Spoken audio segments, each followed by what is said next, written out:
Ever notice how some people just seem to move through life with this, like, uncanny strategy? Hmm. Almost like they've got this internal playbook, always a step ahead. Well, get ready, because today's deep dive, we're tapping into that strategic brilliance. We're tackling Law 3 from Robert Greene's 48 Laws of Power. Mm. Conceal your intentions. Ooh, conceal your intentions. I like it. And when you hear that phrase, it can sound a bit, cloak and daggery. Right, like straight out of a spy movie. Exactly. But really, it all boils down to this. Information is power. And when you can control what you reveal and when you reveal it, well, that's where you gain a real advantage no matter what the situation. So it's less about being sneaky, more about, like, choosing your moments. Instead of constantly showing everyone your cards, you're keeping a few close to the chest. Which I guess makes me wonder, is there like a psychological reason why this works so well? Oh, absolutely. You see, predictability, that's often our downfall. Think about it. Think about a time when someone totally blindsided you. That element of surprise, it handed them all the power. It's true, you feel totally off balance. Right. So when you're less predictable, especially with what you're thinking, you instantly regain a bit of that control. You see this everywhere, even in nature. Animals use camouflage, mimicry, all these tricks to disrupt expectations. Gives them a strategic edge. So we're not that different, really. It's almost like a defense mechanism. We can't help but try to predict what someone's going to do next. And when we can't, that's when things get interesting. Bingo. And that's where conceal your intentions, this whole idea, it really shines. It's about recognizing those dynamics, not to manipulate, but to move through our interactions with more, well, awareness, more intention. Okay, so less about being shady, more about being smart. I can get behind that. So how do we actually use this Law 3 in our own lives? Well, let's start with this. Disguise and distraction. Okay, now we are back in that spy movie, aren't we? Laughs. Maybe a little. But think about it. We see this all the time in the business world, particularly with big tech. You know how they're always filing patents for things they may never build or putting out these vague announcements about products way, way down the line? So they're creating that, what are they up to? Yeah. Kind of buzz. Exactly. It's calculated. Yeah. By throwing up these smoke screens, creating those misleading trails, they keep their competitors guessing. And that buys them time, lets them control how the story unfolds. Wow, fascinating how that works on such a big scale. But let's bring it down to earth a little, Hmm. because sometimes it's not about creating a distraction. It's about knowing when to be, well, strategically transparent. You got it. Being too open, especially with our big ambitions and goals, it can actually backfire. How so?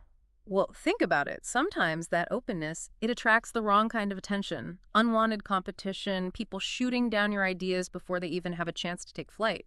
Oof, yeah. Even well-meaning advice, if it comes at the wrong time. It can be completely derailing. Like that old saying, the road to hell is paved with good intentions, like right? that. So this is where that calculated transparency comes in. Choosing who you confide in very carefully, protecting your energy, your ideas, until it's the right time for a grand reveal. Makes sense. Okay, so we've got disguise, calculated transparency. What other techniques are in this whole concealing your intentions playbook? Well, to really grasp this one, we got to go old school, back to history class. Ever wonder how Napoleon, despite all odds, pulled off some of his most incredible victories? Oh, here we go. Military history.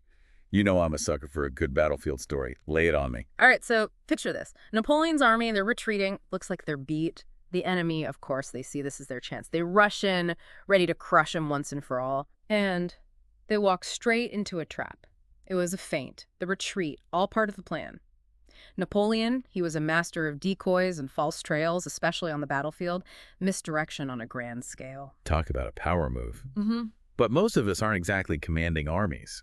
How does this apply in, the real world? That's the thing. It totally translates. That principle of creating a false trail, throwing people off the scent, we can use that everywhere. Think about a salary negotiation, for example. Salary negotiation, yeah. Yeah. That's like high-stakes stuff. How does keeping your intentions under wraps actually work in that kind of scenario? Okay, so say you're up for a promotion. You know you deserve a certain amount.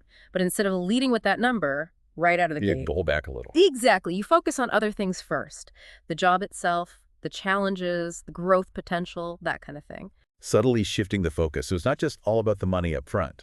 Right. By downplaying your hand a little at first, you keep them guessing. Gives you a chance to feel things out. And then, when the time is right, you can reveal those salary expectations from a much stronger position. So you're not trying to mislead anyone. It's more about leveling the playing field a bit. Exactly. And This whole idea, this creating a smoke screen, it's not just for salary negotiations either. Think about your personal life, those big goals you're working towards. Ah, okay. So we're moving from the boardroom to, like, personal aspirations now. Yeah, exactly. Sometimes sharing those too early, especially those really big dreams, it can be a lot of pressure. Oh, 100%.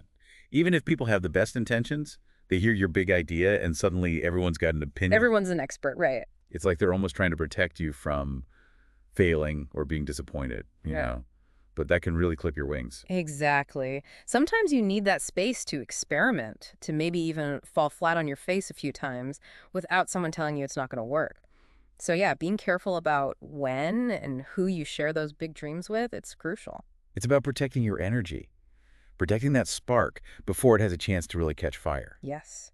It's about giving yourself permission to chase those dreams on your own terms. This is making me realize, like, how much power we actually have and how we're perceived just by what we reveal and when.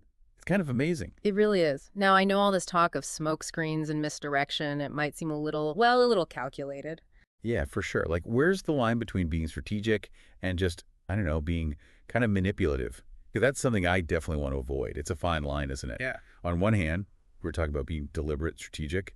But on the other hand, none of us want to feel like we're being fake or, playing games with people. Right, and that's totally fair. Honestly, that's the danger zone with a lot of these laws. It's easy to take them too far, but I think if we circle back to that intention piece, it helps. Intention, yeah. You were saying earlier how even animals use those camouflage tactics for survival, Yeah. not just to mess with other animals. Exactly. It's self-preservation. And that's how I think we need to approach this whole concealing intentions thing. Not as a way to control other people, but as a way to, I don't know, protect yourself, your dreams, your energy, until the timing is right to really put yourself out there. Like setting healthy boundaries. Yeah. You don't walk into a room full of strangers and spill your deepest secrets. Right. It's about being discerning, understanding that not everyone needs a front row seat to your life. And that's not being manipulative. That's just being wise. Yeah, it's about protecting your peace. Now that we're talking about it this way, it feels a lot less like a power play and a lot more like, I don't know, just being smart. Exactly. It's about being deliberate about who you let into your inner circle, who you trust with your big ideas. It's about recognizing that sometimes holding back a little can actually give you more power in the long run. This has been seriously eye-opening. We went from ancient battlefields to tech startups to salary negotiations, and I feel like this whole conceal your intentions thing, it really does apply across the board. It does. And remember, it's not just what we choose to keep under wraps for a while, it's also about that artful reveal. Choosing the right moment for maximum impact. Because when you finally do reveal those intentions, those plans, those big dreams, after a bit of strategic silence, it's way more powerful, isn't it? 100%. You've built anticipation, people are paying attention. That's where you really get to write your own narrative. Love that. Okay, so as we wrap up this deep dive, any final thoughts for our listeners? What can they, walk away and actually use in their own lives? I'd say just consider this. What's one intention, one goal, maybe even just a little idea that you've been holding back? What would happen if you gave yourself permission to be a little more strategic about when and how you reveal it to the world? Ooh, I like that. Well, food for thought as we head into the week. This has been amazing, as always. And to everyone listening, remember, sometimes the most powerful moves are the ones nobody sees coming. Until next time, keep exploring, keep strategizing, and keep diving deep.